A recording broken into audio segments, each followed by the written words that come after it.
The TV was on, but nobody was really watching. The room smelled like fried eggs and hot tea.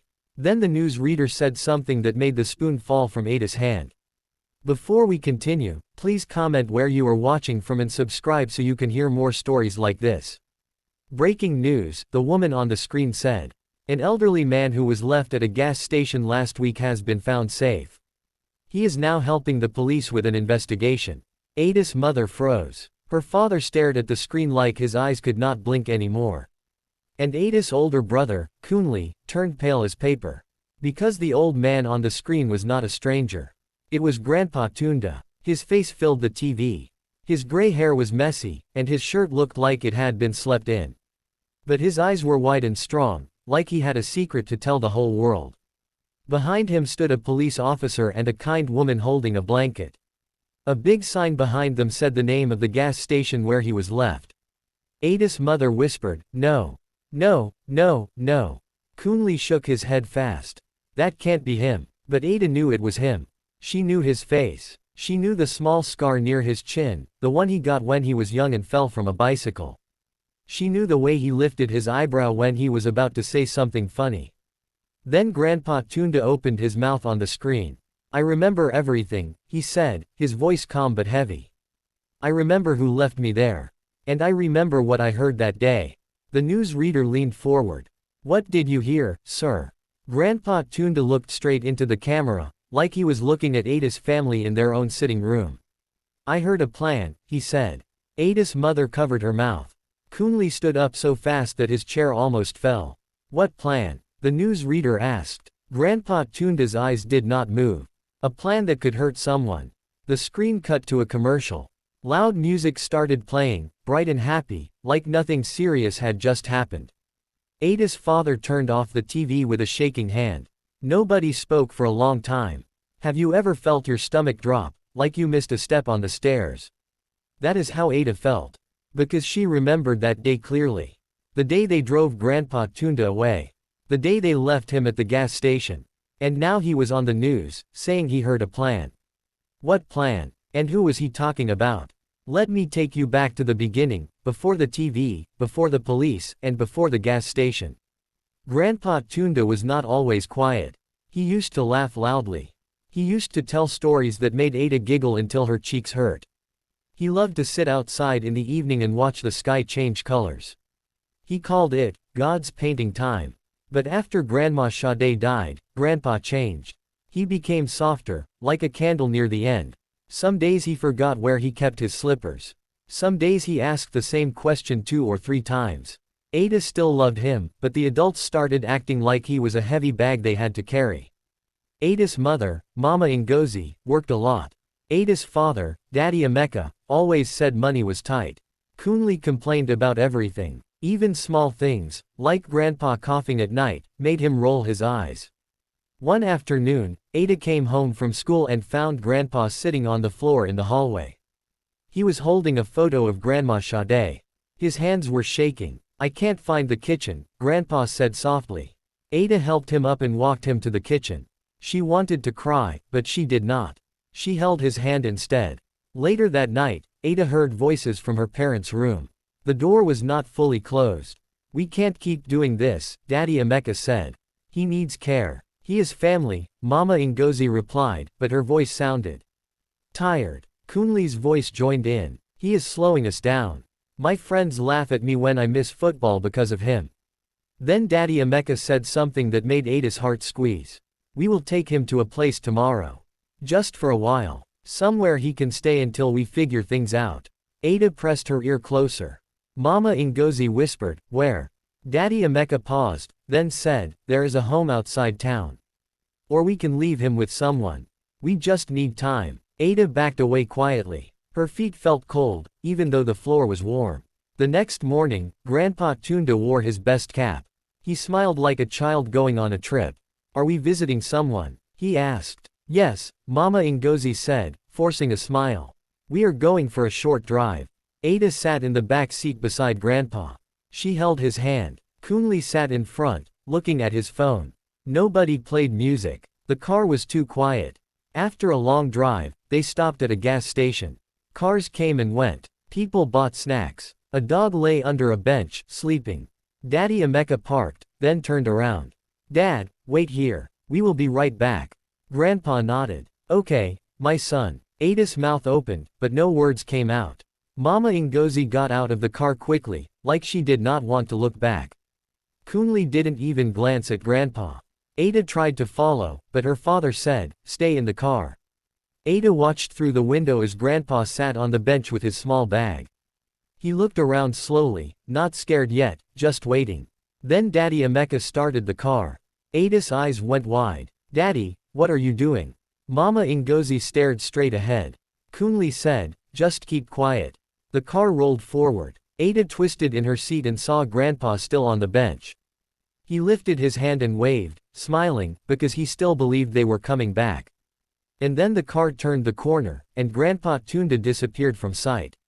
Ada's chest felt tight all the way home. The road looked the same, the trees looked the same, but everything inside her felt different. She wanted to scream, to pull the door handle and jump out and run back to the gas station. But she was a child in the back seat, and the adults in front were acting like the car was carrying a secret that must not be spoken.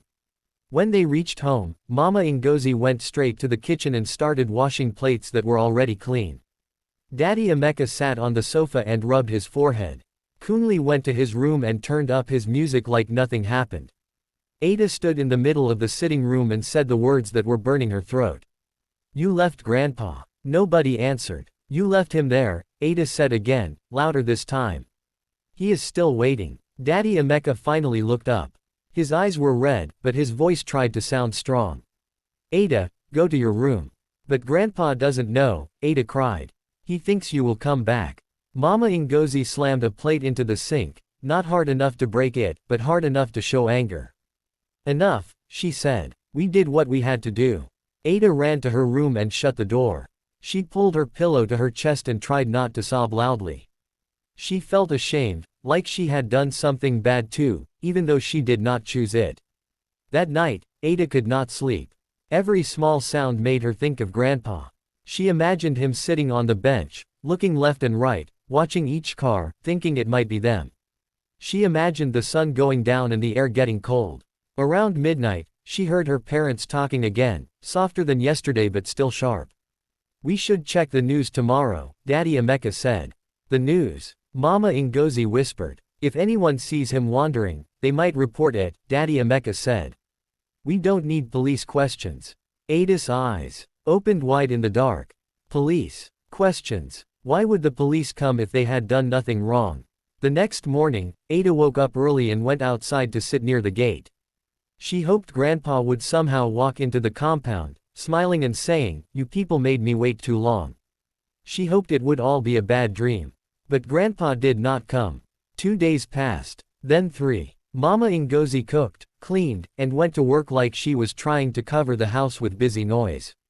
Daddy Emeka went out often and came back later than usual. Kunle started laughing more, as if the house was lighter without Grandpa. That made Ada angry, but she kept quiet because she was afraid her anger would not change anything. On the 4th day, Ada returned from school and found a stranger at their door. It was their neighbor, Auntie Bissy. She was usually loud and friendly, always asking people about their health. But today her face was serious. "Where is Baba Tunda?" she asked. Mama Ngozi's hand froze on the door handle. "He traveled," she said quickly. Auntie Bissy narrowed her eyes. "Traveled where?" "I saw his walking stick behind your window yesterday." Mama Ngozi's smile looked like it hurt her cheeks. "He forgot it." Auntie Bissy leaned closer and lowered her voice. "Ngozi, people are talking. Someone said they saw an old man who looks like your father-in-law at a gas station outside town. They said he was confused." Ada felt her heart jump like a drum. Mama Ngozi's face changed. Her skin turned pale, and for a second, she looked like she might faint. Then she forced her voice to stay calm. "People can say anything," she replied. "That is not him." Auntie Bissy sighed. "If it is him, bring him back. Old people are not luggage." She walked away, shaking her head. Ada ran into her room and locked the door. She sat on the floor and whispered, "Please, God. Please protect Grandpa." That evening, Daddy Emeka returned home with a bag of bread and eggs, like he was trying to buy peace with food. Mama Ngozi told him what Auntie Bissy said. Kunle listened from the doorway. Daddy Emeka's jaw tightened. So he is still there, he said quietly. Mama Ngozi snapped, we don't know that. Kunle scoffed. What if he starts telling people? What if he embarrasses us? Ada stepped out from her room before she could stop herself. He is not embarrassing you. You are embarrassing yourselves. Everyone turned to look at her. Daddy Emeka stood up, his face hard. Ada, stop talking like that. But it is true, Ada said, her voice shaking. Grandpa is not trash. He is a person. He is our family. For a moment, Mama Ngozi's eyes softened. Then she looked away like she was afraid of her own feelings. Daddy Emeka breathed out slowly. We will go and check tomorrow morning, he said. Ada's heart lifted a little. Really? Yes, Daddy Emeka said. We will go early. We will bring him back quietly, before people start gossiping. Ada wanted to say, bring him back because he is loved, not because of gossip. But she kept it inside. That night, she could not sleep again. She imagined the car pulling into the gas station and Grandpa standing up, smiling, thinking they finally returned. In the morning, Daddy Emeka started the car. Mama Ngozi sat in front with her bag. Kunle complained that it was too early. Ada climbed into the back seat, her stomach full of hope and fear. As they drove toward the gas station, the sky was cloudy, and the road looked darker than before. When they finally arrived, Ada's eyes searched the bench quickly. The bench was empty. Ada's heart stopped for a second.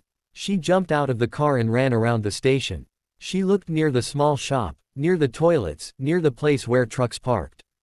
Grandpa was nowhere. A man selling snacks pointed to the side road. An old man. Yes, he was here, the man said. But people carried him away 2 nights ago. Carried him away. Mama Ngozi repeated, her voice thin. The man nodded. A black van came. No name on it. 2 men lifted him like he was sick. He tried to talk, but they pushed him inside and drove off. Ada felt cold all over. Daddy Emeka stared at the man. Did you see where they went? The man shook his head. They drove fast. Ada turned to her parents, her eyes wide with terror. Where did they take him? Then, from inside the gas station shop, a small television played the morning news. The newsreader's voice said, an elderly man has gone missing after being seen at this gas station. Witnesses say he was taken by unknown men in a black van. Ada's legs trembled. Because the screen showed Grandpa Tunda's face again. And under his photo were the words that made Ada's blood run cold. Missing person. Possible kidnapping. The word kidnapping stayed inside Ada's head like a loud bell that would not stop ringing. Mama Ngozi grabbed Ada's arm tightly. Let's go, she said, pulling her toward the car. But Grandpa, Ada started. Now, Mama Ngozi snapped. They drove home in silence. This silence was worse than before. It was thick and heavy, like something bad was sitting in the car with them. Daddy Emeka kept checking the mirror. Kunle did not touch his phone. Ada stared out the window and prayed quietly. When they got home, Daddy Emeka locked the gate and all the doors. He turned on the TV and switched between news channels again and again. Every channel showed the same thing. Grandpa Tunda's face. A reporter stood in front of the gas station and spoke fast. The elderly man was seen waiting here for hours. Witnesses say he looked calm and spoke kindly to people. 2 nights later, he was taken by unknown men in a black van. Police are investigating. Mama Ngozi sank into the sofa. Her hands were shaking. This is bad, she whispered. Kunle frowned. Why would anyone take him? He has nothing. Ada looked up slowly. Maybe they think he has something. Everyone turned to her. What do you mean? Daddy Emeka asked. Ada swallowed. She remembered Grandpa's quiet talks with her. How he sometimes whispered things when he thought no one else was listening.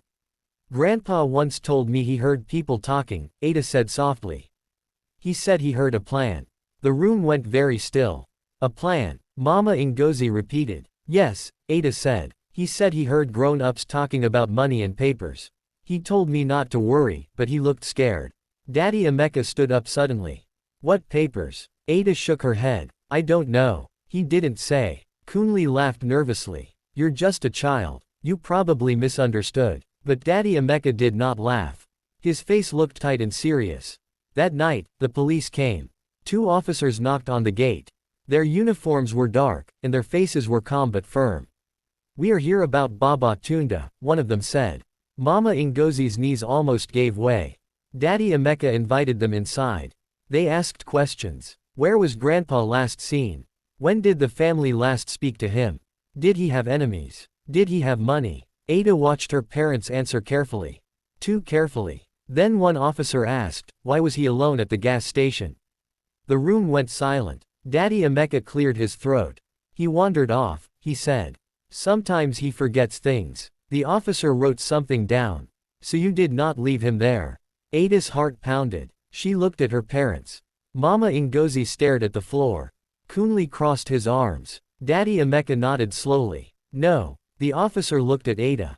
And you, young lady. What do you know? Ada felt every eye on her. Her mouth went dry. She remembered Grandpa waving at her, smiling, trusting. She remembered the bench. She remembered the car driving away. Ada's voice shook. I know Grandpa was waiting for us. Mama Ngozi gasped softly. Daddy Emeka shot Ada a sharp look. The officer raised his eyebrows. Waiting for you where? Ada took a deep breath. Her chest hurt, but she spoke anyway. At the gas station. The room exploded with noise. Mama Ngozi cried out. Daddy Emeka shouted Ada's name. Kunle yelled, why would you say that? The officers raised their hands. Enough. The older officer looked straight at Daddy Emeka. Sir, leaving an elderly person alone like that is serious. Daddy Emeka's voice dropped. We were coming back. The officer nodded slowly. That is something the law will decide. After the police left, Mama Ngozi cried loudly for the first time since Grandpa was gone. She held her head and rocked back and forth. This is all my fault, she sobbed. We left him. And now he is gone. Kunle paced the room. If anything happens to him, people will blame us. Ada whispered, people should blame us. Kunle stopped. What did you say? We were wrong, Ada said, her eyes wet but steady. And wrong things bring bad things. The next day, the news changed. Instead of saying Grandpa was missing, the reporter said, the elderly man has been found. Mama Ngozi screamed and turned up the volume. He was found near an old warehouse, the reporter continued. Sources say he is safe and talking to police. Ada smiled through tears. Grandpa is alive. Then the screen changed again. This time, Grandpa Tunda was standing beside a police officer. He looked tired, but strong. A blanket rested on his shoulders. The reporter asked, Sir, do you remember how you ended up at the gas station? Grandpa nodded slowly. Yes. Did your family leave you there? The reporter asked. The room froze. Grandpa looked into the camera. Yes, he said. Mama Ngozi screamed. Kunle dropped to the sofa. Daddy Emeka's face went white. The reporter leaned closer. And while you were there, did you hear something important? Grandpa Tunda's eyes darkened. Yes, he said. I heard a plan about land, money, and a lie. Ada's heart raced. What lie? The reporter asked. Grandpa opened his mouth to answer. And then the screen went black. The TV went dark, but nobody moved. Ada felt like her heart was beating too fast for her chest. Mama Ngozi was crying loudly now, holding her head with both hands. Kunle kept whispering, this can't be happening, again and again. Daddy Emeka stood very still, like a statue, his eyes fixed on the blank screen. A few seconds later, the TV came back on. The reporter's face filled the screen again. We lost the signal for a moment, she said. Sir, you were about to tell us about a lie. Grandpa Tunda took a deep breath. His voice was calm, but strong, like a man who had decided not to be afraid anymore. I heard people talking about papers, he said. Land papers. They said if I was gone, the land would be easier to take. Ada gasped. Mama Ngozi cried out, land. Grandpa continued, they talked about signing my name. They talked about saying I was sick. And they talked about leaving me somewhere so nobody would ask questions. Daddy Emeka's knees weakened. He sat down heavily. The reporter asked, do you know who these people were? Grandpa looked straight into the camera again. Yes, he said. I know their voices. Ada felt cold. She remembered how Grandpa used to sit quietly in the evenings, listening more than he talked. He was not weak. He was careful. Back in the house, Kunle suddenly shouted, turn it off. Turn it off now. But Daddy Emeka could not move. The reporter asked, Sir, were these people strangers? Grandpa shook his head slowly. No. They were family. Mama Ngozi screamed. Oh God. The reporter's voice softened. Are you saying your own family planned this? Grandpa was quiet for a moment. Then he said, not all of them. Ada's breath caught. She felt like he was speaking directly to her. The TV switched scenes again. This time, it showed the old warehouse where Grandpa had been found. Police cars were everywhere. Officers moved in and out, holding files. The reporter said, police say the elderly man was taken after someone reported seeing him alone for too long. The people who took him believed he was confused and easy to control. But they were wrong. Ada smiled a little. They were wrong, she whispered. The reporter continued, sources say the man refused to sign any papers and kept repeating one thing. The camera cut back to Grandpa. They left me in a room, Grandpa said. They told me to sign. I told them no. I told them my mind still works. Ada's tears fell freely now. I pretended to be weaker than I am, Grandpa went on. I listened. I remembered names. I remembered dates. Daddy Emeka covered his face with his hands. Then the reporter said something that made the room go silent again. Police say the elderly man was able to escape when officers arrived after receiving a tip. A tip, Mama Ngozi whispered. The camera showed Grandpa smiling gently. A little girl helped me, he said. Ada's eyes widened. She used to bring me water at the gas station, Grandpa said. She asked questions. She listened. She told someone she trusted that I was waiting for my family. Ada remembered the small girl who sold sachet water. The girl who said, Grandpa, why are you here alone? The reporter nodded. That report led police to investigate further. Back in the house, Kunle stood up suddenly. We need to call a lawyer, he said. Now. Daddy Emeka looked up slowly. For what? Kunle's voice shook. For everything. Before anyone could answer, there was a loud knock on the gate. Bang, bang, bang. Everyone jumped. Another knock followed, louder than before. Police. A voice called out. Mama Ngozi screamed again. They're here. Daddy Emeka walked slowly to the door, his legs heavy. Ada followed him, her heart pounding. When he opened the door, 2 police officers stood there. Behind them was another man in plain clothes holding a folder. Good evening, the officer said. We need to speak with your family. About what? Daddy Emeka asked, though his voice already knew the answer. About Baba Tunda, the officer replied. And about some documents that carry his name. The man in plain clothes opened the folder. Ada saw papers with stamps and signatures. Mama Ngozi whispered, those papers. The officer looked at Ada, then back at the adults. We will need everyone to come with us. Kunle's face turned pale. All of us. The officer nodded. Yes, including the child. Ada swallowed hard. As they stepped outside, a police car pulled up with its lights flashing red and blue. Neighbors began to peek from their windows. Auntie Bissy stood by her gate, her mouth open in shock. Ada felt scared, but also something else. Relief. Because somewhere not far away, Grandpa Tunda was safe. And because the truth, once spoken, could not be pushed back into silence. As the police car door opened, Ada heard one of the officers speak softly into his radio. We are heading to the hospital, he said. The old man wants to see his granddaughter. Ada's heart jumped. But before she could smile, the officer added something that made her blood run cold. He says he is ready to name names. The hospital smelled like medicine and clean sheets. Ada held Mama Ngozi's hand, but her mother's hand was cold and shaking. Daddy Emeka walked slowly behind them. Kunle kept his head down. When they reached the room, Ada saw Grandpa Tunda lying on the bed. Tubes were around him, but his eyes were open. When he saw Ada, he smiled. There you are, he said softly. My brave girl. Ada ran to him and hugged him carefully. Tears rolled down her cheeks and fell onto his blanket. I'm sorry, Grandpa, she whispered. I'm so sorry. Grandpa Tunda lifted his weak hand and touched her hair. I know, he said. You were the only one who looked back. The police officers stood near the door. One of them spoke gently. Sir, when you are ready, you can tell us what you know. Grandpa nodded. He looked at Mama Ngozi and Daddy Emeka. His eyes were not angry. They were sad. I heard everything, Grandpa said. I heard talk about my land. I heard talk about papers. I heard talk about leaving me somewhere so it would look like I wandered away. Mama Ngozi fell to her knees. Forgive us, she cried. We were tired. We were afraid. We forgot who you are. Grandpa closed his eyes for a moment. Being tired is not an excuse to be cruel, he said. Being afraid is not a reason to throw someone away. The plainclothes officer opened the folder. Sir, we found forged documents, he said. Someone tried to sell your land using your name. Grandpa nodded. I know who helped them, he said. And I know who stayed silent. Coonley lifted his head quickly.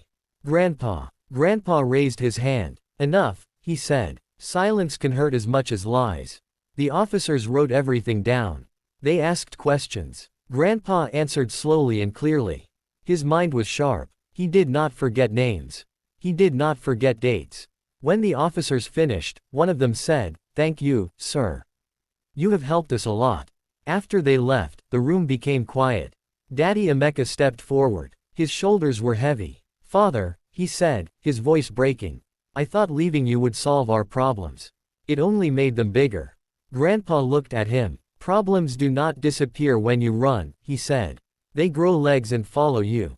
Mama Ngozi wiped her tears. "Can you ever forgive us?" Grandpa was quiet for a long time. Ada held her breath. "Forgiveness is not forgetting," Grandpa said finally. "And it is not quick. But it starts with truth."